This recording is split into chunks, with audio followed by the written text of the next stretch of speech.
Hola, hola, yo soy Heidi, este es el plato fuerte de la industria cultural y el día de hoy vamos a hablar un poco de Desmechando Yo Soy Betty la Fea. Esta secretaria que cambió la historia de la televisión latinoamericana con alrededor de 25 doblajes y emitida en más de 150 países, Yo Soy Betty la Fea fue un fenómeno cultural que persiste hasta la actualidad y lo podemos ver en su secuela más reciente, Betty la Fea, la historia continúa. Hoy, en este podcast, vamos a desmenuzar pedacito a pedacito el éxito de esta novela a través de varios conceptos que definen la cultura postmoderna. Empezando justamente por lo que mencionamos en el título, la industria cultural, un concepto desarrollado por Adorno y Horkheimer, quienes comentan que la cultura dejó de ser arte genuino para convertirse en una fábrica de productos estandarizados, que buscan solo generar ganancias y condicionar al público. La existencia misma de Betty la Fea es la prueba perfecta, pues su trama está hecha con la fórmula de Cenicienta. Esto conduce a la uniformización del contenido, siendo la homogeneización de las historias, los personajes, las estéticas, todo para que parezca familiar y fácilmente digerible. Esta dicotomía entre el glamour de Comoda y la vida sencilla de Betty es un mecanismo que simplifica la realidad social, tal y como nos mencionan Horkheimer y Adorno 2004, la cultura marca hoy todo con un rasgo de semejanza.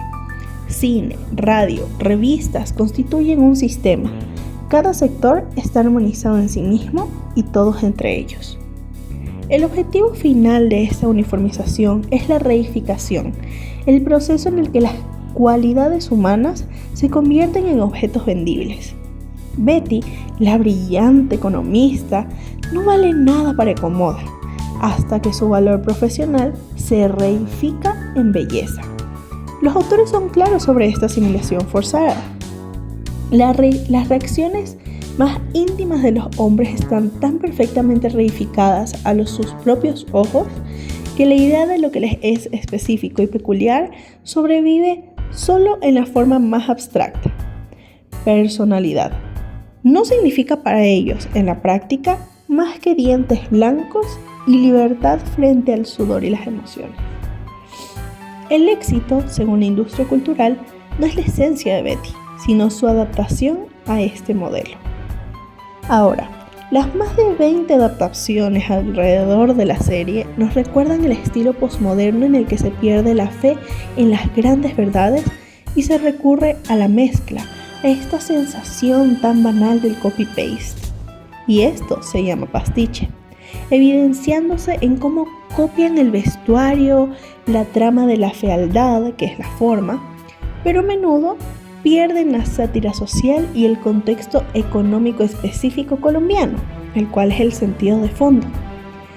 Son una repetición vacía. Ahora, este fenómeno es un síntoma del capitalismo tardío, donde el valor de la imagen domina la producción cultural. Como nos explica Frederick Jameson en 2001, muy coherentemente, la cultura del simulacro nace en una sociedad donde el valor de cambio se ha generalizado hasta el punto de que desaparece el recuerdo del valor de uso. Una sociedad donde, como ha observado Guy Debord en una frase extraordinaria, la imagen se ha convertido en la forma final de la reificación de la mercancía.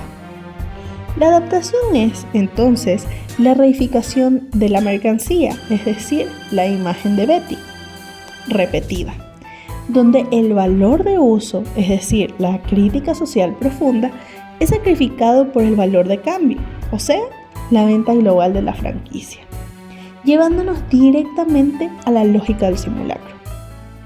Por otro lado, podemos afirmar que la serie opera justamente en este simulacro, sobre todo en el que nos explica Jean Baudrillard, que es la hiperrealidad, la copia en la que se vuelve más real que el original.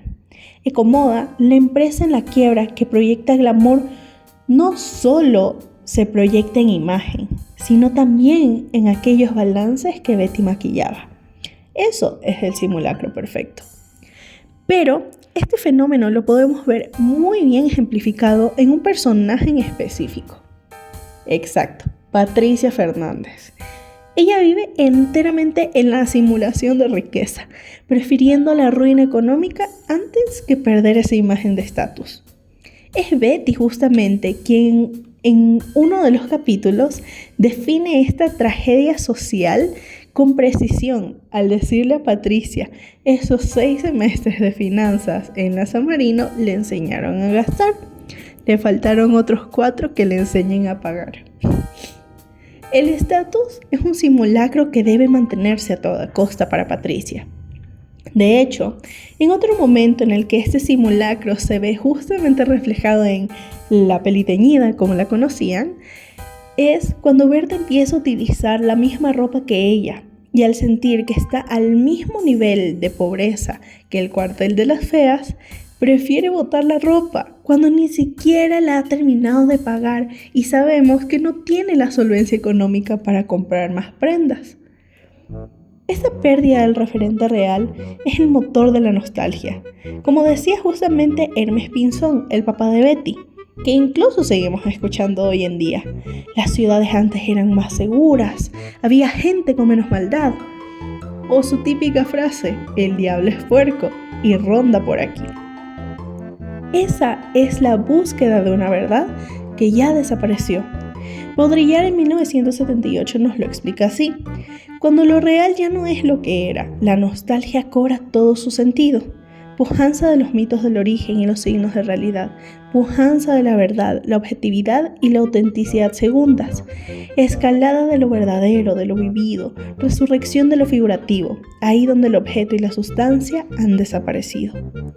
La vida de Patricia es esa autenticidad segunda.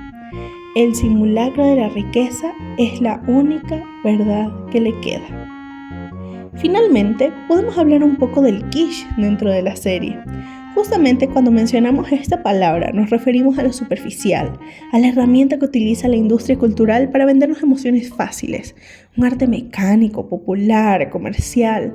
La estética intencionalmente fea de la vieja Betty justamente es kitsch, porque está diseñada para hacer que su transformación sea mucho más sentimental y sobre todo superficial. Un debate en el que podemos ver claramente este concepto es justamente en el final. ¿Por qué Betty eligió a Armando en lugar de Michel, el francés? Michel le ofrecía la posibilidad de autenticidad, de estar fuera del sistema, de esta nueva vida que Betty necesitaba. Mientras que la elección de Armando, que es lo que realmente sucedió, al menos en la primera entrega de la serie, es justamente el triunfo del kitsch. Este sentimentalismo, este final predecible que nos exige la fórmula de Cenicienta, fundamentándose en que Armando la amó desde que Beatriz era fea, mientras que el francés solo se fijó en ella después de su transformación a bonita. Es por eso que solo Armando se la merece. Esta decisión de Betty, tan disfrazada de un amor romántico, de perfección, de pasión, en realidad es la culminación de su asimilación forzada a los estándares para que un producto pueda ser considerado exitoso. Justamente como indican Horkheimer y Adorno en 2004, la forma en la que una muchacha acepta y cursa el compromiso obligatorio, el tono de voz en el teléfono y en la situación más familiar, la elección de las palabras en la conversación, la entera vida íntima, revela el intento de convertirse en el aparato adaptado al éxito, conformado hasta en los movimientos instintivos al modelo que ofrece la industria cultural. La adaptación total es el final feliz. Armando representa el poder, ecomoda y el sistema de la industria cultural. Al elegirlo, Betty está aceptando el compromiso obligatorio. Yo soy Betty, la fea, es la metáfora definitiva de la cultura de masas.